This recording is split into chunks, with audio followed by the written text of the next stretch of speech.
Pertanyaan yang pertama, apakah berdosa kita orang tua bila anak cucu sulit untuk disuruh sholat? Muru auladakum bisolah, suruh anakmu sembahyang wahum abna'u sab'a sinin, umur 7 tahun. Yang umur 7 tahun angkat tangan? Oh, tak ada. Umur 7 tahun suruh dia sembahyang. Kalau sholat umur 7 tahun, berarti baca surat pendeknya umur 5 tahun. Makanya ibu sambil memasak pagi, sambil memeras santan, sambil menggoreng nasi, Bismillahirrahmanirrahim, Alhamdulillahi Rabbil Alamin, Ar-Rahmanirrahim, Maliki Yaumiddin. Anak itu mendengar, hafal dia tanpa melihat Al-Quran. Dia tak bisa baca, tapi dia bisa hafal. Maka nanti umur 7 dia akan sholat. Umur 7, wadribuhum fil asrah. Umur 10 pukul. Pukul dia. Tapi pukulnya tangan tak boleh terlalu tinggi. Jangan sampai patah. Jangan sampai maaf kena alat vital. Jangan sampai lebam. Jangan sampai tali telinga, lepas telinga itu sebelah. Abang, kata bininya, kemana telinga abang? Itulah ditarik omakku dulu tak sembahyang. Nah, oleh sebab itu maka ini penting. Wadribuhum fil asrah. Masukkan dia ke pondok pesantren, SD IT, SMP IT, SMA IT. Yang tahan berpisah dengan anak, masukkan ke pesantren boarding school. Yang tak tahan berpisah, masukkan full day. Di Medan banyak, masuk pagi, jemput sore. Tidak ada yang bisa mengontrol, mengawal anak-anak kita ini selain benteng terakhir pendidikan anak-anak kita adalah sekolah agama. Sudah disekolahkan agama, sudah dikasih makan halal, sudah dikasih tunjuk ajar, sudah dinasehati, tak juga kita sudah tidak kurang usaha. Wala taziru waziratu wizra ukhra. Kita tidak memikul dosa orang lain. Bapak tak memikul dosa anak, ibu tak memikul dosa cucu, dosa tanggung masing-masing. Tapi kalau tak dididik dengan baik, tak sholat mereka, tak puasa mereka, pacaran mereka, LGBT mereka, maka ibu dan bapak berdosa karena menyia-nyiakan amanah. Alhamdulillah, masjid penuh, anak-anak datang. Alhamdulillah, tuh anak-anak banyak datang. Jangan takut ibu, jangan takut berdosa karena sudah dibawa anak ini ke masjid. Mana yang lebih kita dulukan? Kewajiban kita sama Allah atau sama suami? Kasihlah contoh. Kalau pertanyaannya umum, gimana saya mau jawab? Allahu Akbar, Allahu Akbar, kata azan. Datang lakinya, kau buatkan aku dulu kopi.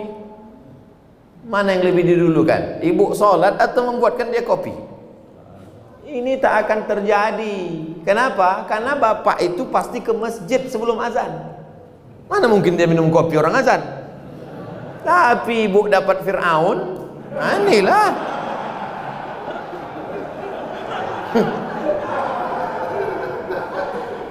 Taatlah kepada suami. Innama huwa jannatuki wa naruki. Suamimu itu bisa jadi surgamu, suamimu itu bisa jadi nerakamu. Kan itu yang selalu dihafal hadis oleh suami kan? Surga kau, sini. Suami yang bagaimana bang? Ibu mesti cerdas sikit. Kasih tahu dia suami yang ke masjid bang, dia ke masjid. Tapi ibu juga tak bisa menasihati bapak itu. Jangan mentang-mentang ibu udah pengajian pulang dari sini bang. Assalamualaikum. Nah, mudah-mudahan bapak yang belum ke masjid, amin. Tapi kalau ditengok ini bapak ini sama ibu ini orang-orang masjid semua, insyaallah. Kita doakan mudah-mudahan dapat hidayah. La ta'ata li makhluqin, itu kaedahnya. La ta'ata li makhluqin fi ma'siyatil khaliq. Tidak ada ketaatan kepada manusia kalau menyebabkan durhaka kepada Allah. Ibu disuruhnya misalnya buka jilbab. Aku tak suka lah nengok kau berjilbab, macam nenekku tengok. Coba kau buka jilbab itu, kau cat warna rambut kau 3 warna, merah, kuning, kelabu. Ibu tak mesti patuh, karena perbuatan itu melanggar syariat Islam. Taat dan patuh pada suami selama itu taat kepada Allah dan Rasulullah Sallallahu Alaihi Wasallam. Kalau disuruhnya ibu pakai jilbab panjang, patuh. Kalau disuruhnya ibu ikut pengajian, bagus. Kalau disuruhnya ibu bersedekah, patuh. Tapi kalau disuruhnya melawan perintah Allah, la ta'ata. Itu kaidahnya, la ta'ata li makhluqin fi maksiatil khaliq. Tak ada ketaatan kepada makhluk kalau menyebabkan maksiat kepada Allah. Ustadz, apakah kita terlalu khawatir dengan virus COVID ini bisa merusak akidah kita, Pak Ustadz? Misalnya bapak saking takutnya kena penyakit paranoid, ketakutan tak tentu arah, itu tauhidnya sudah kena itu. Wa kadzalika ja'alnakum ummatan wasata, kami jadikan kalian umat yang pertengahan, tidak terlampau berani sampai nantang-nantang petantang petenteng, tidak pula terlampau takut, bukan ekstrim kanan, bukan ekstrim kiri, tapi pertengahan. Berserah diri kepada Allah, beribadah, ikut protokol, tetap ikuti, jangan terlalu terbawa oleh media. Yang namanya penyakit itu dari dulu sampai sekarang ada, dan tak semua orang yang kena COVID mati, dan tak semua yang mati itu kena COVID. Ada juga yang mati kena bersin. Berapa banyak orang tak sakit mati, menguap mati. Banyak orang yang tidur mati, tidur ketuk pintunya subuh tak bangun-bangun, pas dipegang udah dingin macam es batu. Oleh sebab itu berapa banyak pula yang dinyatakan positif sehat. Nah, itu jangan terlalu takut. Semua yang mati itu kata Nabi, lan tastakmil rizqaha wa ajalaha, lan tamuta nafsun, tidak akan mati orang qabla an tastakmila rizqaha wa ajalaha. Kalau sudah rezekinya penuh, kalau sudah umurnya penuh, pasti dia mati. Kenapa Abdul Somad itu tak mati-mati? Belum penuh.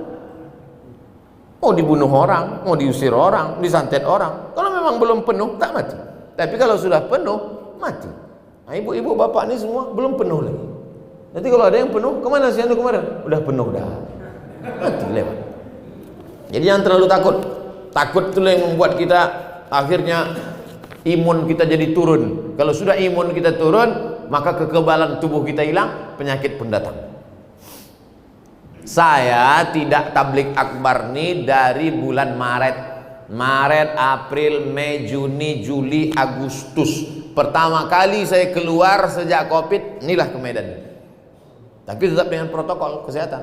Nah, saya bawa-bawakan ini biar jangan apa kali COVID itu. Insya Allah anak saya lepas pesantren akan lanjut ke Sudan. Nah, Sudan tempat saya kuliah tuh. Pertanyaan, anak saya wanita, bagaimana situasi dan kondisi Sudan saat ini? Sudan terjadi revolusi peralihan kekuasaan dari Jenderal Omar Bashir setelah 30 tahun berubah sekarang, dan terjadi kesepakatan antara tentara dan sipil. Setahun dipimpin oleh sipil, lalu kemudian oleh tentara. Terjadi pergolakan politik.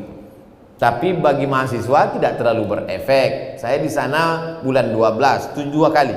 Bulan Juli, kemudian bulan 12 saya datang lagi. Anak-anak mahasiswa beberapa dari Sumatera Utara. Saya membawakan bantuan untuk PPI, Persatuan Pelajar Indonesia yang dari Sumatera Utara. Saya bawakan bantuan. Nah, nih. Oh, datanglah dari provinsi lain minta juga. Saya bilang ini duit orang Sumatera Utara, kalian mintalah ke kabupaten provinsi kalian masing-masing. B, butuh berapa tahun biasanya untuk selesai S1 Pak Ustaz? S1 4 tahun, S2 2 tahun, S3 2 tahun dah bisa sidang. Tapi kalau mau lengkap 3 tahun, lewat dari 3 tahun kena denda. Jadi kalau umurnya berangkat 20 tahun, 4 tahun, 24, 26, 27, 28 28 pulang dia udah doktor. Tidak macam saya, udah 43 baru doktor. Judulnya akhirnya doktor juga. Tapi jadilah daripada tidak sama sekali. Pesantren anak saya saat ini dapat program beasiswa ke Sudan. Apa saja yang harus kita persiapkan untuk menuju ke situ Pak Ustadz? Bahasa Arabnya supaya dia nanti tak berat membaca kitab. Sekarang banyak kursus-kursus bahasa Arab. Kemudian hafalan Qur'annya supaya nanti kalau ada kewajiban paling tidak 1 juz, 2 juz, 3 juz. Kalau kami di Azhar Mesir dulu 2 juz 1 tahun, 4 tahun 8 juz. Di Sudan tak ada hafalan Quran. Oleh sebab itu maka jangan terlalu takut, jangan terlalu khawatir. Banyak anak-anak Sumatera Utara di sana, mereka punya persatuan pelajar mahasiswa dari Sumatera Utara. Inilah pertanyaan saya lebih kurang. Terima kasih Pak Ustadz. Saya dulu tahun 1993 habis sholat subuh datang saya ke rumah Ustadz Syekh Jalaluddin Abdul Muthalib, Imam Masjid Raya Medan. Imam Masjid Raya Medan itu namanya Syekh Jalaluddin Abdul Muthalib, wakil rektor Universitas Al-Wasliyah. Habis subuh datang saya ke rumahnya di Simpang Limun. Assalamualaikum Ustaz. Waalaikumsalam. Aku mau sekolah ke Arab Ustaz. Waktu itu saya tak tahu Mesir, Sudan, Maroko, tak tahu. Yang tahu saya Arab aja. Aku mau ke Arab Ustaz. Senyumlah Ustaz Syekh Jalaluddin. Kau kelas berapa sekarang? Kelas 3 Ustaz. Kau selesaikan dulu aliyah baru kau kesini. Jadi yang mau berangkat itu saya. Makanya banyak kalau jamaah nanya ke saya, Ustaz bisa anak saya kuliah ke Arab? Saya tanya, yang mau nih bapak apa anaknya? Anak saya bos. Kalau saya yang mau. Orang tua saya membebaskan saya, terserah kau. Nah, tapi saya mau waktu itu. Lalu kemudian setelah taman aliyah datanglah saya. Ustaz, aku udah taman aliyah, ini ijazahnya. Kata Ustaz Jalaluddin Abdul Muthalib, kau bawa ijazah ini ke Jakarta, kau terjemahkan bahasa Arab, kau legalisir ke Departemen Agama, legalisir ke Departemen Luar Negeri, legalisir. Mendengar departemen itu pucat lah. Akhirnya takut saya, tak berani balik saya ke Riau. Kuliah saya di IN. Tapi Allah kasih jalan.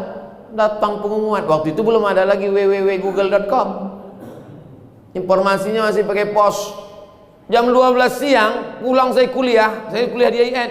Datanglah surat pakai pos, dikirim kawan saya dulu satu pesantren di Darul Arafah Medan, Lau Bekri, Deli Serdang. Abdul Halim namanya yang mengirim. Ikuti tes ke Mesir besok pagi. Suratnya sampai jam 12 siang. Langsunglah saya berangkat naik SDH, Spiro Dolo Hole. Mendaftar ke IAIN. Sampai di IAIN besok pagi, daftar situ. Nama orang yang menerima pendaftaran itu namanya Ustadz. Alah, lupa pula namanya. Ditanyanya, ada keluarga kau di Medan? Ada Pak. Kalau tak ada, di rumah. Karena ditengoknya dari Riau. Ikut tes saya. Yang mengetes itu orang Mesir. Besar sorban, hampir sebesar ban Vespa lagi. Mas Muka kata dia, what is your name? Langsung saya jawab, Abdus Somad. Nah, itu pula PD-nya kita kalau nama kita ini ada di Quran kan. Abdus Somad. Saya Abdus Somad. Istamir kata dia, sambung bacaan ayat yang kubaca ini. Innallaha la yastahi an yadriba mathalan ma ba'udatan fama fawqaha. Sambung kata dia.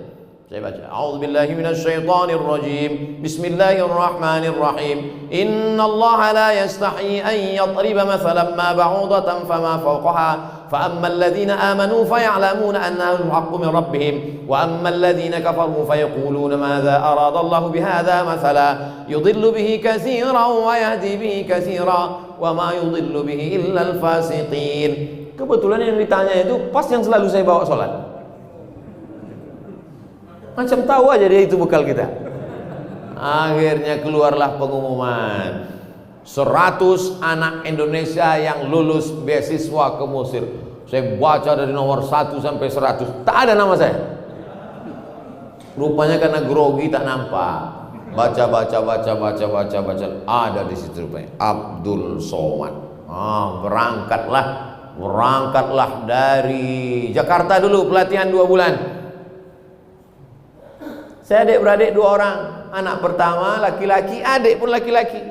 Orang tua sayang. Bukan saya ini 12 orang lalu pergi satu lupa dia. Nah, pergi.